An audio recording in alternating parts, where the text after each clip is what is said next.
Hey, welcome back to Diabolic Shrimp, the least professional talk show on the internet. I'm your host, bestselling author and comic creator Josh Grant. And tonight, again, for our special segment of Diabolic Shrimp, this is Monday's Tartar Sauce, where we get to talk about all sorts of different genres and different aspects of writing with our guests. We have a couple of special guests here tonight. We have Jamey Boelhower and Konn Lavery tonight, and getting to talk to you all about short fiction is what we're talking about tonight. So short story, novella, and poetry, which I absolutely love, all those genres. Before we bring them on, just a couple of things I wanted to share with you, our highlighted books for the evening.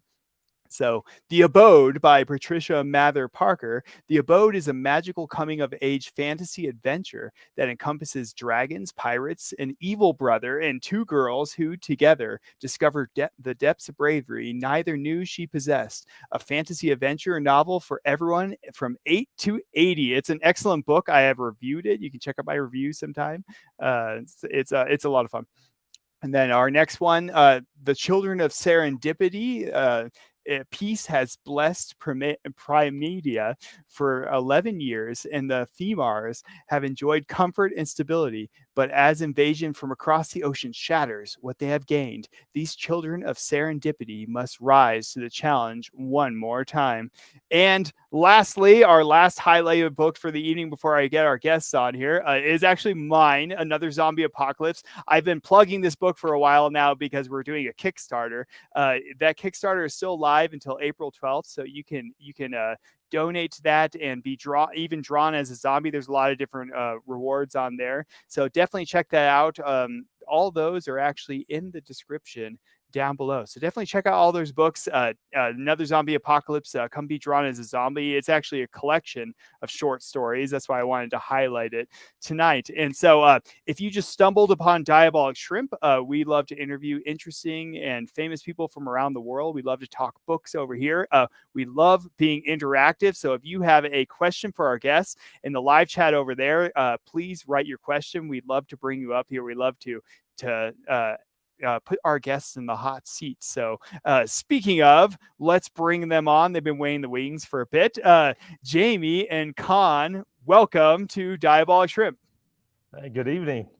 Hey, thanks for having us. It's so great to have you guys on here. Jamey, it's so great to have you on here for the first time. Konn, it's so great to have you back on here. We have several in our audience that are also watching. Dr. Wild, I have not seen you on here in a while. It's so good to hear from you. Dr. Wild says, yo, Dr. Wild.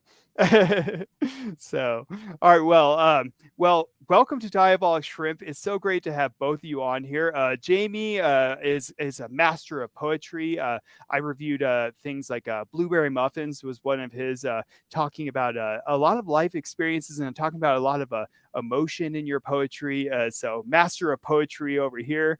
We have Konn Lavery has been on the show before. You can check out that video earlier if you check back on the channel here. Konn is written also. I've reviewed several of your books, Konn. Like Mental Damnation was one of my earlier reviews, I think, on Diabolic Shrimp, and also wrote things like recently, like Into the Macrocosm, which I'm sure we'll talk about today, which is a collection of short stories. So great to have you back on the show, Konn. Thanks. Yeah, glad to be back. Well, and so Andrea Hintz, by the way, says Andrea Hintz, wonderful supporter of other authors. I'm always plugging Andrea. She's always a great supporter of this show as well. She says, hello, super excited for the show. We are super excited to have you, Andrea. All right, well, let's dive on in. Let's do a brief catch up since Jamey, it's been a little bit since I've reviewed one of your books, and Konn, it hasn't been as long, but I know you've been writing quite a bit lately too. Let's just do a quick catch up. Like, what have you been writing lately, or have you been writing lately? And I'll throw this to Konn first. Yeah, I've been writing quite a bit. Actually, the big one I've been working on is the sequel to Into the Macrocosm, which is a second volume of short stories, and it's a little different in the sense that it's interactive fiction, so you get to actually make choices throughout it on top of there being the short stories. Oh, fun. Okay, so it's kind of like a choose your own adventure then. Yeah, very much. Yeah, you make your choices, and it's got some gamification where you have to solve a riddle to break the time loop. And if you don't break it, you just keep going through, and you can make different choices to get to different short stories. Fascinating. Well, and all right. Now I'm curious. I'm definitely gonna have to. We're gonna have to dig into that just a bit later because I'm curious Yeah. to see how you kind of worked out gamification in book form. So I'm fascinated. How about you, Jamey? What you been working on lately? I've two books in the last couple of years, both just poetry. My latest one is These Words Believe in Ghost, and there are a lot of personal poetry and stuff, and also wrote one during the pandemic.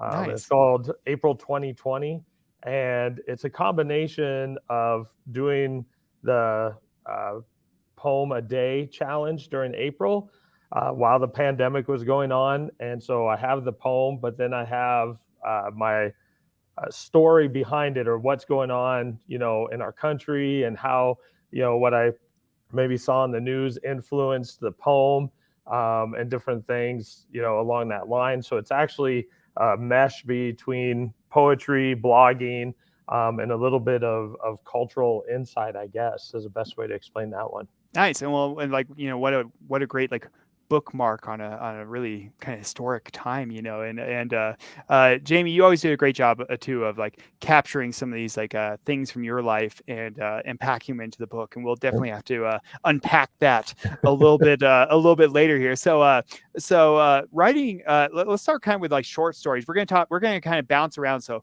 a lot of things that apply to poetry can also apply to short stories and vice versa.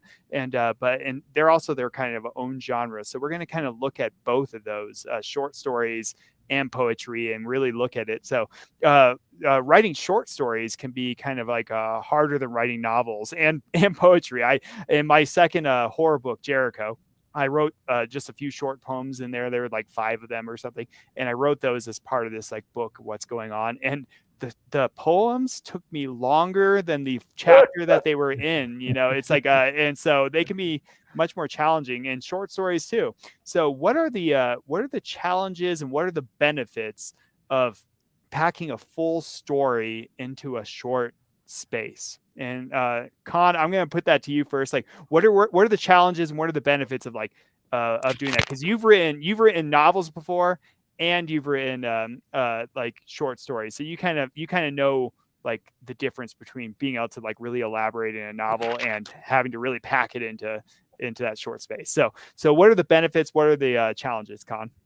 Yeah, there's actually a lot of benefits. I think every writer at some point should go through the trials of short story writing because it teaches you to tell more in less amount of words. So you have to get really, really specific about the kind of words you want to say, and you think a little bit more about the sentences versus with a novel, you can elaborate a lot more and get really into details. Where short stories, it teaches you to just make everything tighter. And in return, that'll make your novels better too, because essentially chapters are like their own little short stories.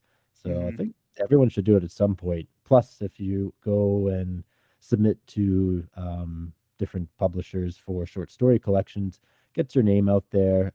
It can force you to write certain genres and certain scenes and characters that you wouldn't normally go for if you're just writing a novel that you're interested in. So they offer a lot of ability to perfect the craft.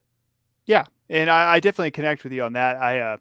Back when I was trying to, like connect with like publishers or agents, I was originally like, struggling to get this book out there. I'll never see the light of day. It's not good enough, but it's like it taught me a lot about the process. But like, I learned I started doing like these short fiction, like flash fiction things, and it was like 99 word fiction.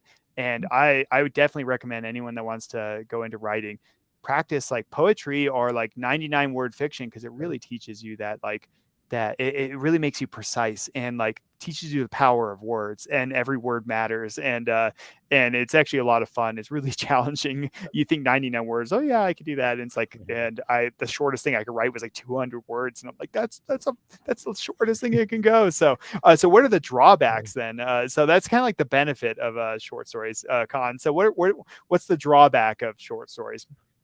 Ooh, drawback, if you don't have a deadline, you're really just going to be stuck like a novel, refining and tuning and changing all the time and constantly tweaking. Another downside would probably be the limited time can also make it difficult to branch off into writing a book because you're used to the constraint versus having to tell a much larger story. Because with a short story, it's got to be neatly tight and tell a complete tale in such a small amount of space. With 100,000 words versus, let's say, 2,000 or even 99, it's like, yeah, you got to come up with a lot of extra stuff that's not boring.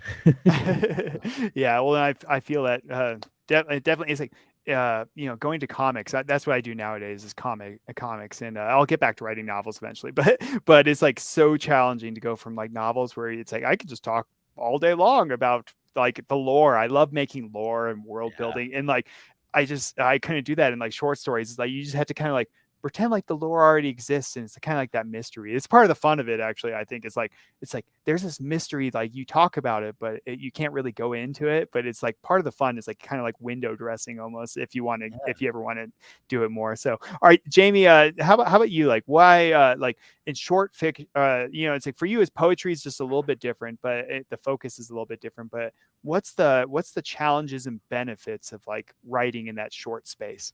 Well, a little with your 99 word challenge, there's on Twitter, the very short story 365 community, where they give you a word for that day, and you have to, in a sense, write a very short story. Like I try to do that almost every day.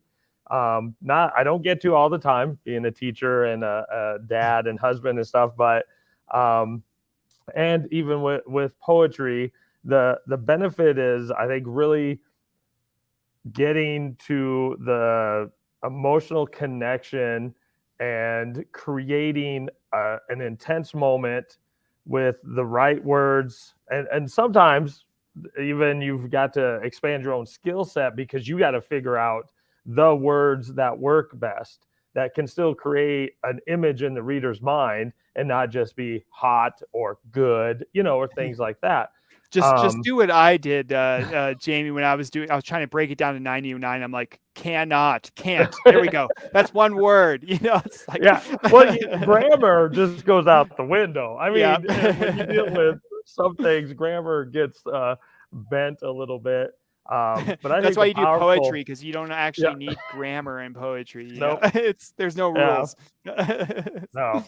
So it just honestly strengthens your skill set and because I honestly, even with the very short story community on Twitter, as authors and stuff, when a reader responds, like you hit a nerve and they hit a reply, or they, it's just like, yeah, you did it. You combined these wonderful things we call words and created an emotional response in somebody else. Like that is a powerful thing to feel and to be able to do. Yeah, well, and I again give both of you kudos. I do some short stuff and I do comics, which is kind of similar, but it's like I give both of you kudos because I was like, I can't even write a text. Everyone's giving me a hard time because I'm the one that writes like a paragraph in text, like, and so both of you being able to create art in such a short space, incredible. And Jamey, by the way, is a teacher. He's joining us after hours here, so he gets a medal because I used to be a teacher. I know how important your time is. So, all right, so Jamey, we'll throw it to you now. You write beautiful poetry with like a wonderful like span of emotion, and you kind of brought that up too. It's like finding the right words to get that emotion. Like, where does all this like emotion come from, and how do you put that in words? How do you find those right words, Jamey? there's a point to where I think in most artists and writers and stuff, they take what they're feeling or what they're observing, and even if I'm observing somebody else and my poem is about them, I'm trying to see what emotion is coming through, and we kind of have to build like a bridge to where the reader understands. They may not totally feel the same emotion. For example, let's just heartbreak. It's a cliche, I know, but we all go through it. We all go through heartbreak and we all recognize it. But to make it individual, you have to draw from your experience, but then also find the links that allow the reader to go, yeah, I get that too. Mine felt a little bit more like this, maybe darker or sad because of the loss of a person, but I understand the heartbreak. And so I think where it actually comes from, honestly, I think it's just being courageous as an artist. Because it's easy to be behind a wall, a shield, and not to be too real, because it hurts when you get negative feedback or a bad review or something. But if you're courageous and you're true with that, it makes that connection. And I think there's a lot of people who have a lot of talent, but they just are not courageous enough to bring them forward. And in some ways that's kind of sad, because there's probably a lot of great art, a lot of great stories, a lot of great paintings that will never be done because they don't step forward out of their little space and to put it out there and see that lots of us will connect with what they're expressing. So I'd say it's actually being courageous enough to be true and be honest in your writing, and go with where it takes you. Definitely. Well, it's like being vulnerable. I think it's important that we as people just can be vulnerable with each other, and that's something I always set out to do and set out to make a space for here on this show and on Diabolic Shrimp, the website we're attached to as well. And so, all right, here, Konn, and Konn, feel free to answer any of these two. I'm going to move to the next question, but feel free to answer about emotion in books too, if you'd like. But Konn, and then I'll throw it back to you, Jamey. Like, which of your stories or poems would you love to see expanded into a full novel or larger format? Like, you have to choose, okay? And Jamey, you too. It's like, but so which one would you love to see expanded into like a larger story? Which you mentioned that earlier. It's kind of hard to go back and forth, I guess, between that. It's like when you focused it now to be a smaller story, like which one would you love to see though grow? Yeah, oh, that's a good one. I cheated because there's a short story I wrote as kind of I was testing out a premise, and I Oh, don't figured, say you cheated, by the way, on this. Jamey's a teacher, by the way. I Yeah. mentioned that, right? So I used to be a teacher, but I'm retired from that life. yeah, I had an idea for a sci-fi horror, and I wasn't sure if it was good enough or if there's enough meat there yet to make it a book. So I tested a premise out on a short story called Harvesters, and then did a few other short stories based in the universe. And eventually, I'm going to write a full book to it. It's just got a few other things on the assembly line, but I do want to tell a full sci-fi horror based on this short story, and wherever else it goes from there. Nice. Well, and again, for anyone that's watching, by the way, or just tuning in, check out their books down in the description below. Both these people have wonderful books. Loved their work. So, Jamey, you get the challenge now, because poetry is a little bit challenging to think like, could I turn that into a whole like story? It's a kind of a different format. But which of your like poems or whatever or shorter fiction would you love to like see turned into a full story? Okay, just try to remember all my poems alone, and I'm sure Konn probably has a ton of short stories too. Like you go back, you're like, oh, that one. But there's a classic poem that I have when I actually wrote when I was in college and I was working at 7-Eleven. and it's called Big Gulps in Air Jordans. Nice. And I wrote it on the back of a cigarette carton because I worked the graveyard shift, and you know, you had to Yeah. pack, you know. And it's about having this basically this job. But Sorry, yet I at the- love the fact, by the way, Jamey. Sorry, I love the fact that you might be the only poet in the entire world that could say your poem has a Surgeon General's warning Yeah. on it for people's health. So, yeah, and I actually still have the poem. I the was going to original ask. poem. I hope Yep. I hope you framed it or something. Yeah, You know? I still have it.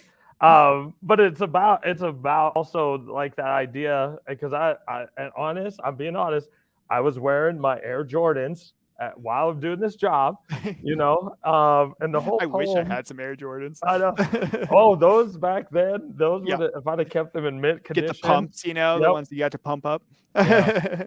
So the poem just was about the irony of the whole situation, how we were kind of sold out on the idea of what was popular and what we had to do to reach that goal. You know, I hate to say it was a little bit like Macklemore's Wings, his song about the sneaker culture, you know, but in that case, it was just me in that sense, as I was, you know, cleaning the pop machine and selling cigarettes to people walking in at 2 a.m.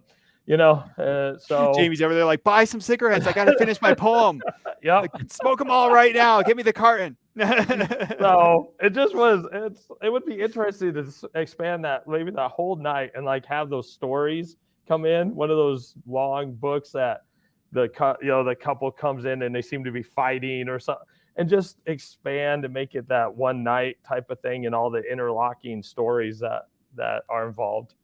I love that. I was like, and you know, just the heart of it. You have a great heart, Jamey, and great heart that you put into your poems. Andrew has a great suggestion. He can frame it and then auction it off for millions one day. So hopefully, honestly, you have to turn it into these days. You have to turn it into an NFT to do that. So yeah, so you have to just take a picture of it and figure out how to make sure no one can copy it or something. I don't know. So all right, now I'm curious. Konn, was there ever anything like weird that you had to write on like I mean, do you do all your writing on the computer, or is it longhand at all? I always write longhand, so I kind of connect with Jamey on that. Oh yeah, no, I used to do a lot of like point form stuff on paper, but I've moved entirely digital. It's yeah, now everything's just hammering away at the keyboard, and I'm a digital hoarder. Like I've got files dating back to like probably 1998. I was gonna say, you got the floppy disks, you know. My very first book I ever wrote, I burned it onto a floppy disk. Yes. Because I was like, oh, I got to back this up, and then the floppy disk deteriorated and I lost it. But Oh I still no. have a hard drive with one of the spinning ones. So yeah, everything's digital, but I just save everything and never lose them. Well, I was like, I connect with it's like sometimes as writers, like if you're especially in a weird spot and you had that great idea, it's like I got to jot this down. And so my life, my entire like both Diabolic Shrimp and books are all like ruled by sticky notes. Okay, I got like a million sticky notes. Like, yeah, there we go. It's like, I was the worst teacher. I was so disorganized. I had sticky notes all over my room too, and the kids were like, "Where is that?" I'm like, "I don't know. It's over there somewhere. Go grab a sticky note." And so, all right, but let's see. So which like we have we're going to take audience questions in a second. So audience, if you have any questions you really want to throw out there, feel free to throw them out at any time in the live chat.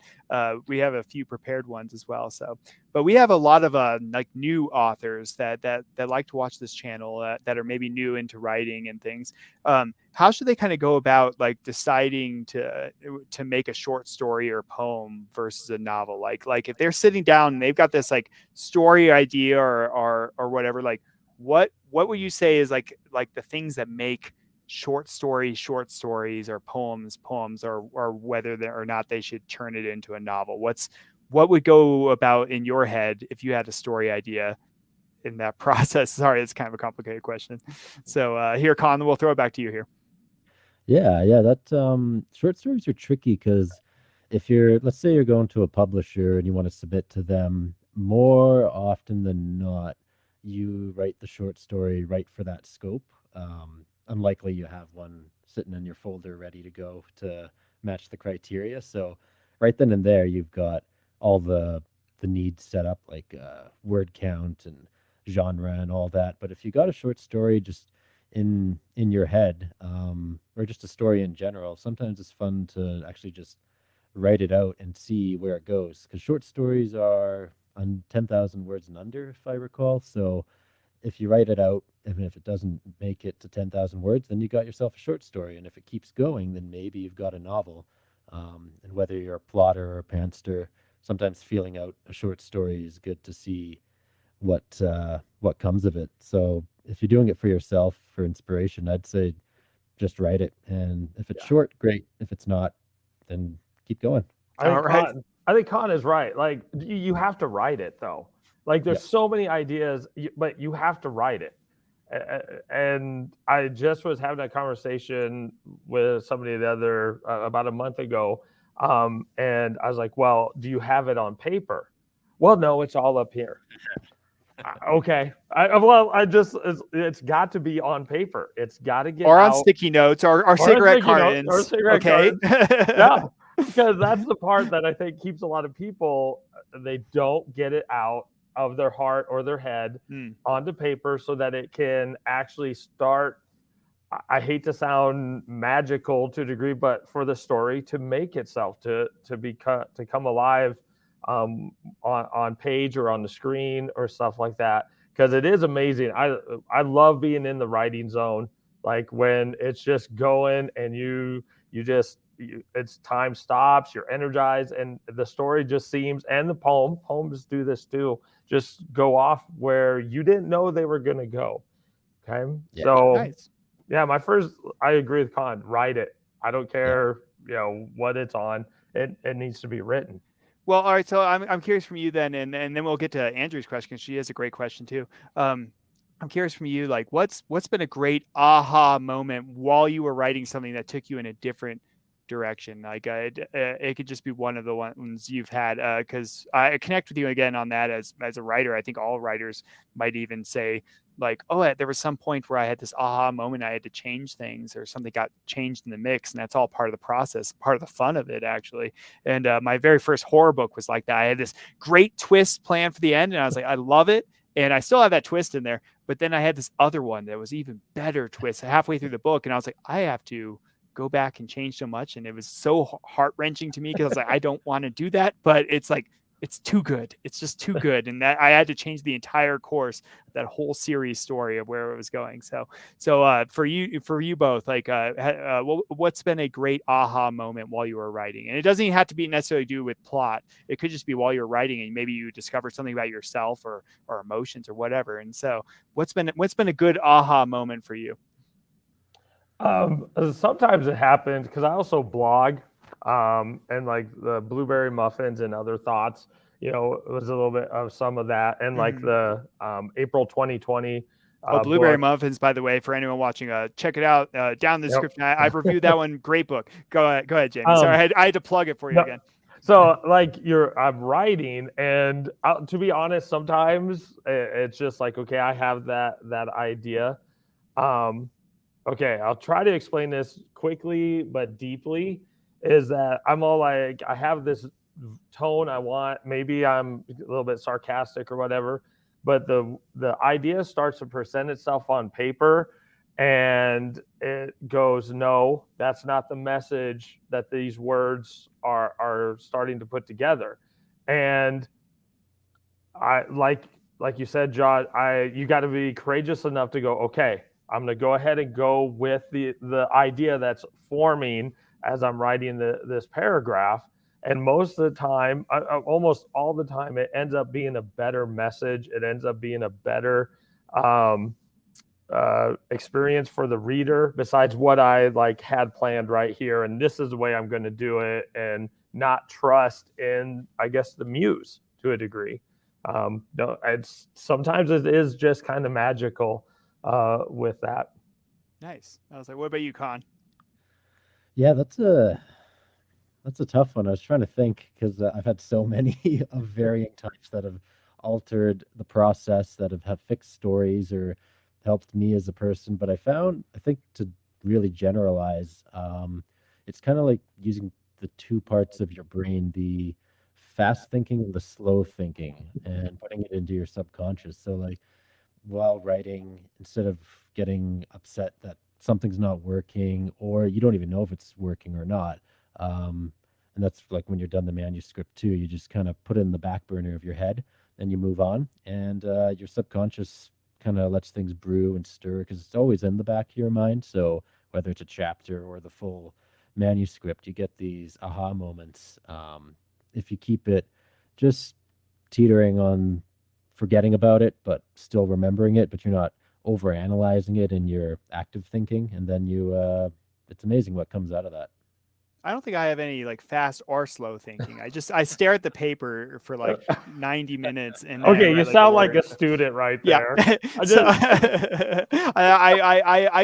That's why I became a teacher. I sympathize with the students. I'm like, I don't even like to plan, you know. I don't have anything to offer here. So all right, so Andrew Hintz had a good question here regarding a short story. We can also throw this to poetry too. What is the best format to have it distributed, like digital, paperback, or other formats? What do you prefer? Writing is such a weird field sometimes because I feel like anything goes sometimes. It's like, yeah, sometimes this works, sometimes this doesn't. But in your perspective, what would you say? Paper, digital, floppy disk? What formats would be best for it? Cigarette carton. Sure, but it's the game's changing. You've got all sorts of platforms for episodic things like Wattpad. Amazon brought something out like last year purely for U.S. authors from, yeah, well, it was like Kindle Vella. That's what it was. Yeah, and it's got a whole coin system like Wattpad, and I know some American authors, and they're doing good with it. So like the methods are changing, and then you see some people like more commonly they compile things into an anthology or a collection. Digital is a great way, I think, for individual short stories because you can put it on a blog. You can try Vella. You could even get it into a quick little print from a local print shop to pass around to people for like promos. That's a good thing to use. But yeah, I'd say digital would be number one, and then everything else kind of trickles from there for short stories. Well, I'm curious from you then, Constance. You're kind of trying out like almost its own genre is doing that. You kind of gamified a little bit of like into the macrocosm, the one that's coming up, and so it's not only just short stories, but it's like kind of choose your own adventure. So, are you doing that when digital, or are you doing that when like physical? Because I grew up with choose your own adventure books, the print ones, the paper ones, loved them, and like, but you always had to kind of like hold your place, and I would always lose it. I'm like, no, the Yeti ate me. I need to skip back and like. And I was like, I can't find my spot, you know? Yeah, I actually know which one you're talking about. I think I read that. I read the Yeti one. I was going to say the Yeti always got me every time. No, I'm doing both. I can't do audiobook because Into the Macrocosm had an audiobook, but because this is a non-linear storytelling, ebook's easy because you can just make a bunch of links within the book. And then the print one will be very similar to those where it's like, turn left, turn to page 56, and then you turn there. So that one will have that. But yeah, it's got like an overarching story to it. And that's where I had a bunch of beta readers go through to make sure the choose your own style didn't overpower the short stories, because the short stories still need to be strong on their own without competing for attention in the collection. But yeah, it seems to all come together pretty well. Well, I'm fascinated. I'm going to have to pick your brain on that at some point here because even Andrea, we were talking about doing a choose your own adventure kind of a gamified thing, but I'll look into that down the road here just a bit. I'm a little bit overloaded. So Jamey, like for you though, what would you say for like, say like poetry? What would you say is like a good format these days to like release things in? Yeah, and I'm probably going to sound a little old school. I'm still going to go with the physical book. In a sense, I think a little bit digitally, a lot of digital content just simply gets forgotten. You read it and then you're gone. Yeah. Now, to get started or to do things like obviously digital gives us opportunities beyond anything I ever grew up with. Holy cow. I wish I was a kid now. I really do. I wish I was True. my budding young poet self at this time. But I, through Goodreads and stuff, I've given my books away, the physical and stuff, and people, I just kind of like vinyl. I think there is a group of people, and even young people, who still physically like to have it, and it allows you to savor the content, the story. And Konn's book, which sounds interesting, I'll probably try to get that because of Choose Your Adventure and to gamify. Like, I think I would enjoy it better in the physical form and like have to feel like I'm going somewhere, whether it's a couple pages. I feel like I'm going to go somewhere. Yeah, it's almost just following a link. Yeah, it's almost like a toy or something. It's like I love I love doing physical book. It's like I don't make like a lot of money on my, like, say, novels. I don't make much money on the physical side of that. It's like but I make more money on the digital side. But I always have a physical book because just nothing beats that feel of paper and the smell of paper and like actually being able to see like where I am in the book. It's like, it's always like, if you do digital, it's like you're at location 5,985 out of whatever. I was like, what does that even mean? And so, but weirdly, like comics, though, surprised me because it's like, I make all my money through physical comics, actually. And so, I mean, and that makes sense. It's comics. And so everyone wants the actual thing to hold when it comes to a comic. And so Dante here, Boelhower, I'm going to guess there's a relation there. And so what is the most fulfilling part about storytelling for you guys?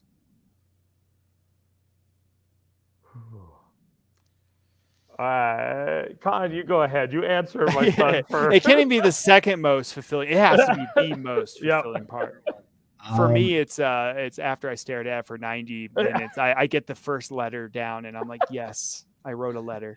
Here, I actually put it back up there so we have it. Yeah, no, I'm gonna have to go back to what Jamey said earlier about being able to emotionally inflicts the wrong word. That's a little hostile, but inflict wounds upon my enemies. That's my favorite part. I think that's the most rewarding thing is like, especially when you hear about it, like randomly someone will tweet about you, or you'll just get a message or an email, and it's like, oh wow, this random person found out, and this particular section of the story really meant something to them, and I find that the most fulfilling thing when it comes to writing. Yeah, I enjoy the process, too, but it's just, when somebody responds and in our digital world, even if it's a tweet, like, oh, that was cool, but other like reviews and things like that. I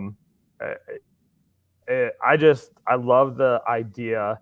And I actually kind of wrote a blog post about this. It was about how my book is in all these states, and there's somebody on somebody's bookshelf will look at that title and go, "Oh, that was good. I remember reading that." And like, whatever small part, we're a part of their lives for a minute or an hour or whatever.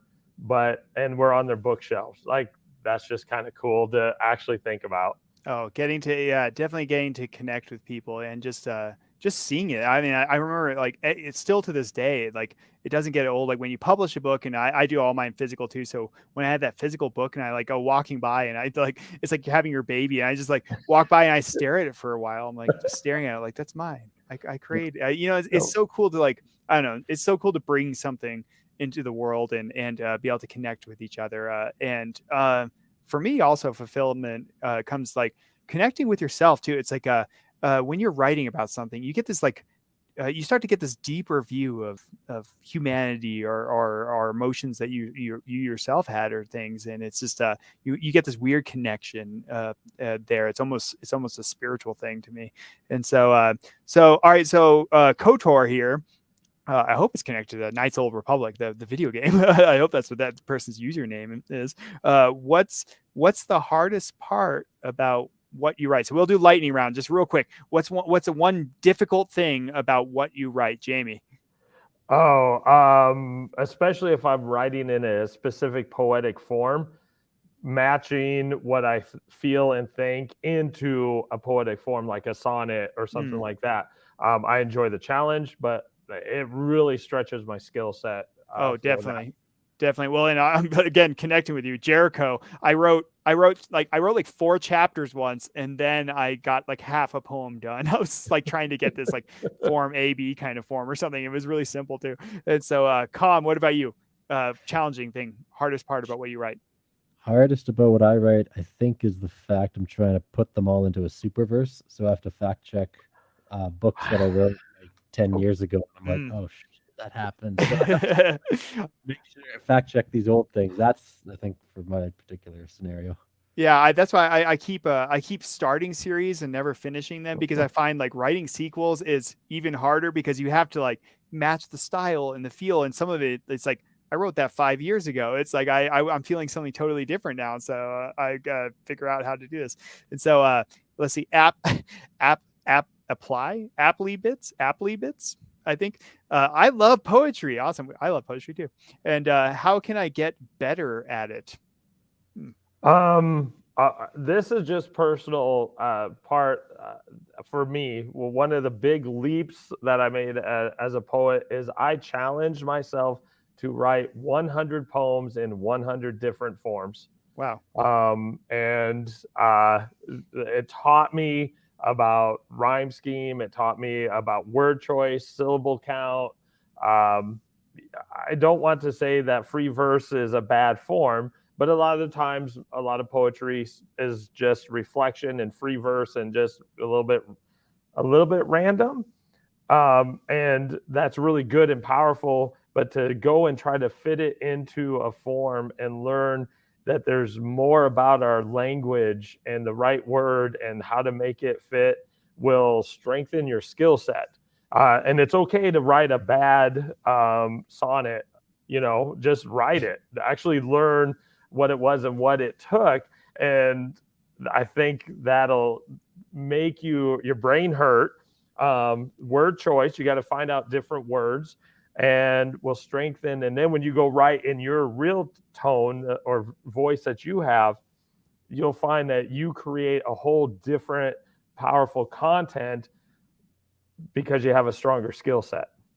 Nice. And, well, thank you. Yeah, it's okay to write a bad sonnet because that's literally the only sonnets I've ever written. So thank you for including me too, Jamey. So I guess we have another poetry one. This one's from an anonymous user. Does poetry have to rhyme? No, it doesn't. And in fact, there are classical poetic forms that do not have rhyme. They're based off of rhythm or they're based off other, but the rhyming part is not a have to. Well, Jamey is the master of poetry, but I'm the master of this show, and I say yes, it has to rhyme. It's like I prefer rhyme personally, but no, honestly, you can get all the rhythm in there and all the feels and stuff. Poetry is just so confusing because it could kind of be anything. It's such a kind of the most nebulous genre out there, if you ask me. And so let's see, two interest. TWO interest. How do I make people feel through my writing? I don't know if to interest you mean you specifically, how you make people feel. I hope you make people feel better through your writing, but no, I mean like how do you make people, I guess, feel emotions through writing? Konn, what's one great way to make people feel through writing? I found listening to other people, whether you're on the bus or at the bar or at the cafe, and you just listen to other people's conversations and really hear what they're saying. When you get into writing, you can try and, I guess, chameleon some of that. And like what Jamey was saying too, you look into your own emotions because we all feel those things, but everyone experiences them a little bit different. So then you take a leap of faith, and usually it works, but sometimes it doesn't, and that's where getting feedback is helpful. And you might just have to tweak some words or change a sentence. Nice. Well, and I'm definitely, I think we're going to connect with what you said earlier, Jamey. You kind of talked about, we were kind of talking about that vulnerability and having a bit of courage and opening up. I found starting through, in my books, I always come up with like rules for each book. So it's like in this book, it's going to be a tight perspective. It's going to be jump from this person to this person every chapter. So it helps me kind of set the structure for the book.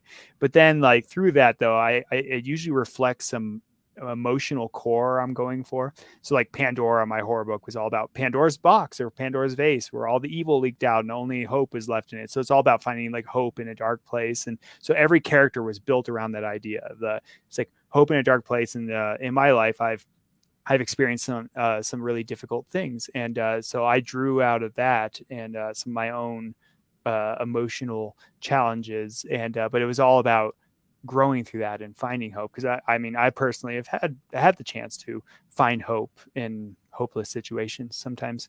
And so it's kind of building from there and being willing to be a bit vulnerable and talk about what but some of your own emotions and kind of exploring that. And I think that's one of the best ways, because you're not ever going to connect with every reader, and you shouldn't make that your goal. I don't think it's like you should make it something that you're proud of and that you enjoy while writing, because that's part of the fun of writing, honestly. Mm-hmm. It's like, and if you're honest, I guess, like that, and I think people resonate. Jamey, you have anything to throw on there before I jump us to trivia? I loved Konn. Like, if you ever wonder if somebody's like staring at you at the supermarket or something, it might be because they're a writer. Because it might actually be Konn. It's just Konn Lavery. Like he's actually like a macro verse being that's just observing humanity because and that, recording it. You get ideas and you hear dialogue and you hear and like, oh, okay, and that's an interesting a person, and like you said and those things don't leave the back of your head. They're there, and then all of a sudden they'll show up, and I just thinking, I have a poem called "To the Old Man Eating Alone on Valentine's Day," and he had a wedding ring and everything, but he was alone. The whole restaurant was filled with couples and families, and he was dressed up. And the poem just is my view of just like the question was, she must have been an awesome person for you to still, is this where you proposed to her? Because I just observed the small things about that person. And, this poem came about of me just wondering what his story was, because, the only single person in a restaurant filled with lots of obviously Valentines, couples and families. And so Konn's like, yeah, we get a lot from the world around us. Definitely. So if someone's staring at you in public, they're either a writer or a serial killer. So yeah, one or the other. Run from both, to be honest. And so just saying. And so Andrea said, well said, but not for this. It was from earlier. So yes, Andrea agrees that all writers are serial killers. You heard it from Andrea Hens. And so it wasn't me. So all right, we're going to jump into our trivia round just for the fun of connecting with our audience a bit. Audience, definitely play along. This is short trivia. It's trivia, true or false, or fact or fiction. And so how this is going to work is I'm going to read a series of 15 statements, and Jamey and Konn, you're playing. Our audience is playing as well, so feel free to jump on in their audience. I don't think Jamey or Konn can see the audience's answers, but at the same time, this is 50-50. It's true or false. So good luck. So I'm going to read a series of statements. You're just going to, for you, Jamey and Konn, you're just either going to go true like this. Okay. You got to be kind of spazzy it's really obvious for me because it's going to be kind of like a lightning round. And then go false. Be angry. Okay. You're an angry false person. So it's either true or false. Okay. So a bit of movement, a bit of noise. So I know your answer. If you get it correct, I'll give you a point. If you get it incorrect, you don't lose a point or anything. So true or false. Got it? Got it. All right. So we're going to practice. Diabolic Shrimp is the best show on the internet. True. So that is actually false. That is incorrect. But that was a good practice round. All right, so here we go. Thanks. All right, and these are all just to do with the random like short things or poetry or short story as well. So audience, get ready. You're in it to win it as well. And so you can just type T or F in the chat if you want. So so Andrea Hint says true. Thank you, Andrea. You're also incorrect. It was false. The answer is false. And so, all right, here we go. Novellas are 50,000 words long. True. False. All right. Well, Konn gets this one. It's actually false. Apparently 50,000 words is what's considered a novel. At the same time, take it with a grain of salt because there's also debate all around some of these. Half of these are kind of debated. I was having a hard time today, so with this one. So Andrea got that one right too. Here we go. The Japanese poetry form haiku consists of 4 lines made of syllables of 5 syllables, 7 syllables, 5 syllables, 5 syllables. False. False. All right, you both got that one. So that one is false. It is actually 3 lines, which is 575, which is the haiku. So one of the few poems I can sort of write. And so Andrea knows her novellas, by the way. She got the word count down. She's correct. It is actually $40,000 or 40,000 words or less to make a novella. All right. Number 3, the shortest mountain on Earth is located in Australia. True. True. True. You're both correct. So that is true. So it is Mount, and I'll probably get to mispronounce this, like Mount, like what? It's either Wycha proof or maybe it's just a weird spelling of witch proof. It's only 141 feet tall. And so I'm pretty sure I had to walk up a hill to get to school in high school that was much taller than that. So, but tiny little mountain, I guess. So, all right, number 4. This is the way the world ends is a famous line from the poem The Hollow Men by Ralph Waldo Emerson. True. False. All right. Well, that one is actually false. That is actually the correct line. That is actually the correct poem. The poem was actually by T.S. Eliot. Eliot, yes. So, which is near and dear to my heart. The Hollow Men were the name of the villain in my book Nexus, which is based on that poem, actually, to a degree. And so February is the shortest month of the year. True. All right, it is true. Every 4 years? So, well, I think it's even with leap year, I think it's still short. I don't know. Time is weird. And so that's about as far as I got. So I used to be a teacher, not so much anymore. So the vorble is the shortest increment of time.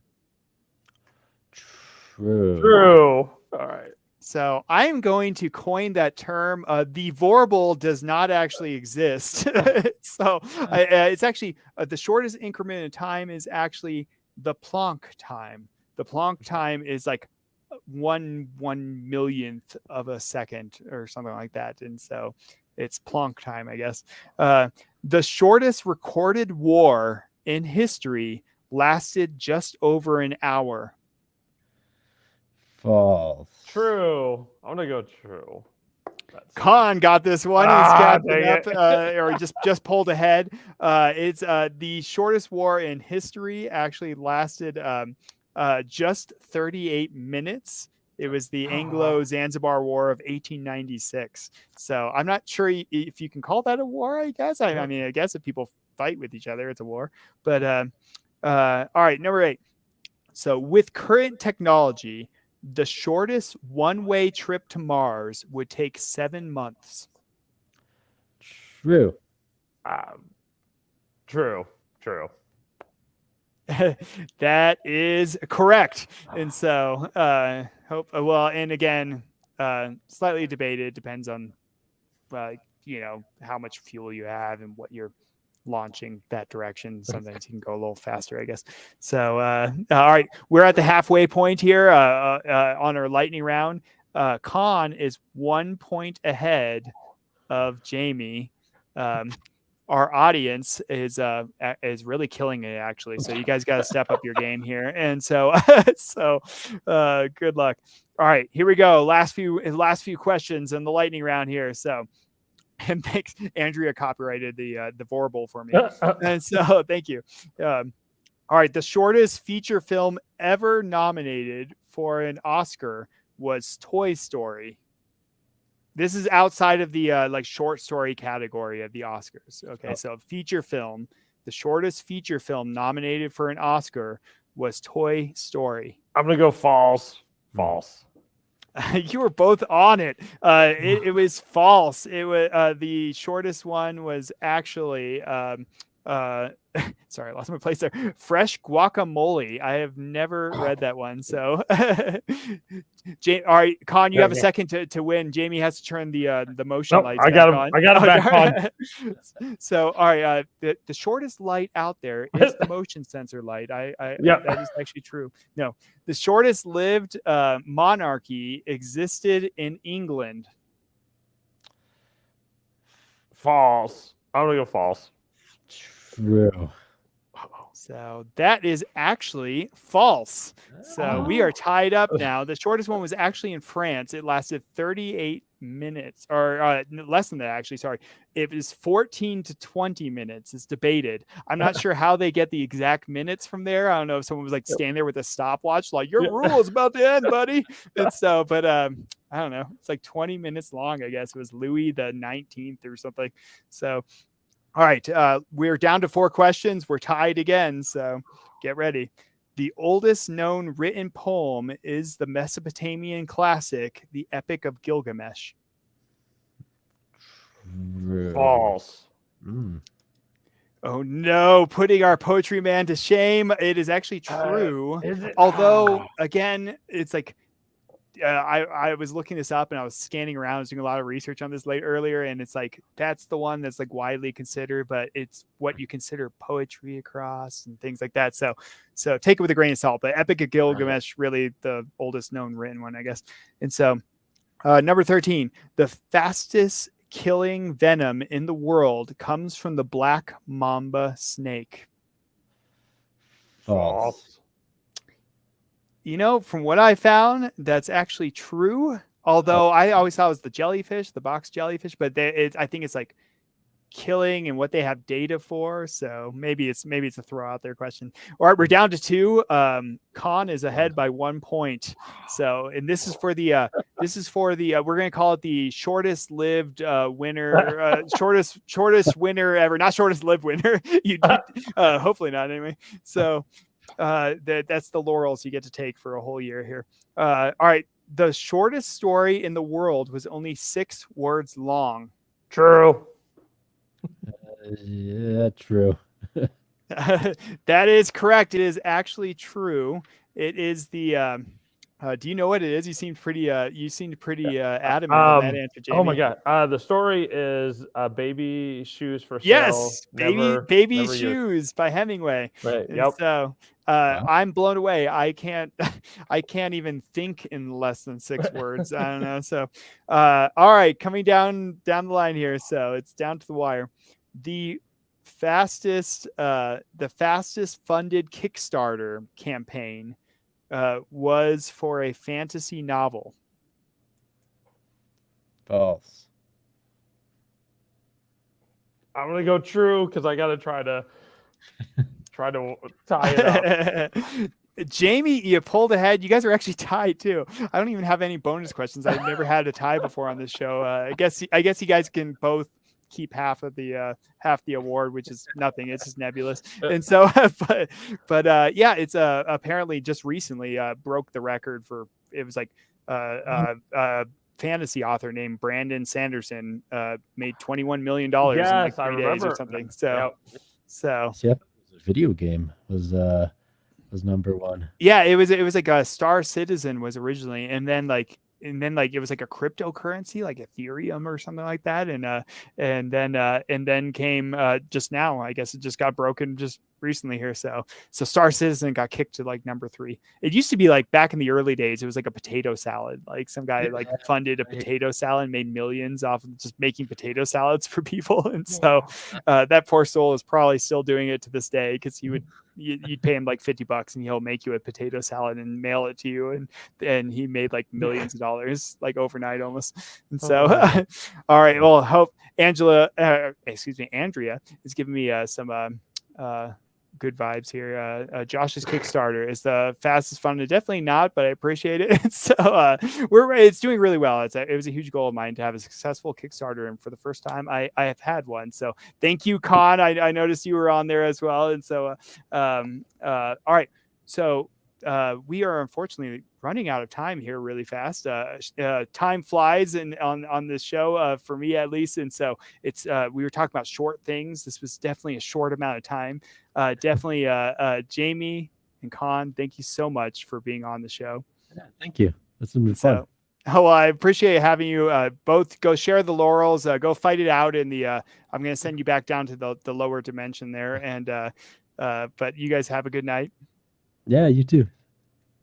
Hang out for a second. I'll get you in a second. So, that was Konn and Konn Lavery, Jamey Boelhower. Definitely check out their work in the description below down there. Wonderful writers, both of them. I've reviewed some of their works. Definitely check it out down there. You can check out any of our highlighted books down there. If you want to be a part of my Kickstarter, which is ending shortly as well, definitely check that out. If you want to be drawn in as a zombie, there's an option for that on there. That will actually, the actual comic will actually be out in October. If you want to support this channel for free, definitely hit that subscribe button down there, hit the like. But thank you so much for spending your evening with us. This has been another Diabolic Shrimp. Have a good night.